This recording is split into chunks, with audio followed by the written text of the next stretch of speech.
sih kuatnya paradigma produksi dan investasi dalam tata kelola kehutanan kita dan juga di dalam aturan perundang-undangan terkait dengan kehutanan. Sumber daya manusia serta kondisi sosial masyarakat di dalam dan sekitar.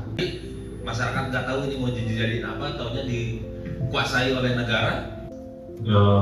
Mulai menguasai Jawa, membangun jalan ya. Mula Warman, Samarinda, Kalimantan Timur memberi masukan tentang perubahan pasal-pasal. Jadi ya seperti itu. Jadi memberikan kejelasan itu menurut saya bisa menjadi salah satu upaya untuk kebaikan. Perlu adanya keterkaitan antara norma restorasi, rehabilitasi, dan reklamasi dengan luas kecukupan kawasan hutan.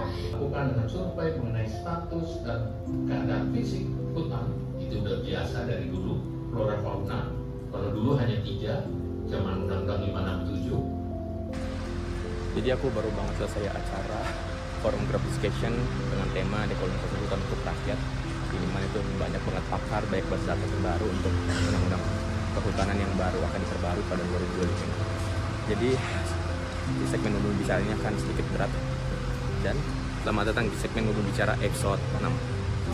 Oke, buat kalian yang belum tahu dekolonisasi hutan itu apa, dekolonisasi itu bukan hanya soal sejarah penjajahan nih, tapi di mana warisan kolonial itu masih mengakar dalam negara kita yang mengelola hutan itu. Sampai sekarang negara itu masih mengklaim sekitar 63% daratan Indonesia sebagai kawasan hutan negara, termasuk hutan yang dijaga secara turun-temurun oleh masyarakat adat, leluhur, nenek moyang kita semua, atau petani-petani yang sekarang kita sedang lihat. Jadi bahasa B-nya gini, waktu Indonesia dijajah pada zaman kolonial, hutan-hutan itu diambil alih oleh para pemerintah kolonial sendiri. Nah, setelah merdeka, aturan itu tuh udah nggak banyak berubah. Malahan justru orang yang tinggal di hutan itu nggak boleh kelola hutan itu lagi. Jadi itu gimana, ibarat itu mereka yang jaga tapi mereka nggak boleh dapat hak gitu loh. Nah, di Maluku, Papua, atau pulau-pulau kecil lainnya tuh masyarakat hidup dalam keterikatan kuat dengan hutan kan, dengan alam. Mereka tuh punya sistem kelola itu berbasis kearifan lokal, seperti dusun sagu pusaka, hutan larangan, hutan marga. Nah, sejak era 70-an itu, konsensi HPH atau hak penguasa hutan, tambang, hingga industri sawit itu menggusur mereka perlahan. Nah, seperti 60% hutan di Maluku hilang sejak tahun 2000. Di Pulau Obin kehilangan 12.000 hektar hutan mangrove karena tambang nikel. Ada juga di Sungai Weibo diburu itu tercemar emas ilegal.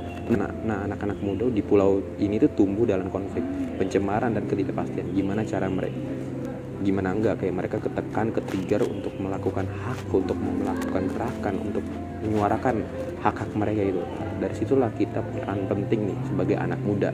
Nah, negara kita sering banget nih melihat hutan hanya sebagai PDB dan karbon kredit, tapi masyarakat adatnya hutan adalah rumah budaya, spiritualis. Dalam undang-undang kehutanan yang masih berlaku, UU nomor 41 1999, hutan adat itu perlu diperhatikan. Dan revisi UU Kehutanan 2005 ini harus menjadi momentum perubahan. Tapi nih, kita harus hati-hati, jangan sampai justru menambah celah eksploitasi atas nama investasi hijau nih. Lalu apa yang bisa kita lakukan sebagai anak muda? Pertama, kritis terhadap kebijakan. Revisi UU Kehutanan itu harus kita kawal benar-benar. Kedua, dukung narasi lokal, angkat suara masyarakat adat di platform digital apapun, kolaborasi dengan seperti komunitas lokal. Ketiga, berjejaring dan belajar. Banyak banget komunitas-komunitas anak muda yang bergerak seperti ada Aman, Extinction Rebellion, Walhi, dan lainnya tuh. Kita harus berjejaring dengan berbeda perspektif. Terakhir, jangan lupa, hutan kita tuh bukan pohon, tapi ruang hidup, ruang budaya, ruang politik, dan kita punya peran di dalamnya. Kalau kamu suka sama segmen ini, jangan lupa like, komen, dan subscribe, dan tag teman-teman kamu yang peduli dengan isu lingkungan dan masyarakat. Karena kalau bukan kita yang gerak, siapa lagi? Coba tulis di kolom komentar dong, apa arti hutan untuk kamu.